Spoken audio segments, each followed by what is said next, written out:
করি বিয়ে বাড়ি, ওই লাইটিংও ডার্ক আসে, লাইটিংয়ে। আর এখানে তোমার প্রপার লাইট নেই, আমি বুঝতেই পারতেছি। তো তোমার লাইটের খরচে তোমার 50,000 টাকা চলে যাবে। তোমাদের তো এত বাজেট নাই যেখানে তুমি 50,000 টাকা দিয়ে দুটো নাটক বানাইতে পারো। আমাদের বাজেট হচ্ছে এই জন্য বলছি, ওই স্টেজ মিস্টেজে আসা না থেকে স্টেজ যখন রেডি হয়ে যাবে, দরকার কালকে সকালবেলা না, স্টেজ যখন হয়ে যাবে একটা ফুটে বউরে বসায় ওইটা তোমরা তোমাদের মতো করে নিয়ে নেও। ওর ধারে কাছে না, আমাদের মুখে মুখেই দেখায় দাও যে বিয়ে হইচই এই সেই করতেছে, এইখানে যেতেছে ওইখানে কথা বলতেছে এক একজনের সঙ্গে। কিন্তু ওই যে ওরা সাজাবে, আমরা তো তখন তো বসে থাকবো গালে। তোমার ঢাকা থেকে আর্টিস্ট আনছো, টাকা দিয়ে আনছো, তোমরা কেন তাদেরকে বসায় রাখবা?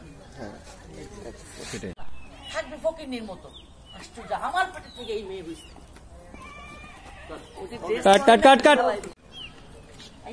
বলতো ঠিক মতো খাওয়া দাওয়া করিস। শিল্পীকে ফোন করেছিলাম, বললো ঠিক মতো কলেজেও না যাচ্ছিস না, উত্তর দিবি না? ঠিক আছে, দিস না। তোর বাবা তোর জন্য ছেলে দেখেছে, আমরা তোর বিয়ে দিতে চাই। তোর যদি কোনো পছন্দ থাকে আমাদেরকে বলতে পারিস। সবকিছু যেহেতু ঠিক করে রাখছো, তাহলে আমাকে বলার কি দরকার? ও তাই, ঠিক আছে, বলবো না। বিয়ে তো দিতে হবে, এই জন্য বললাম। কি করবা করো, আমাকে বলার কিছু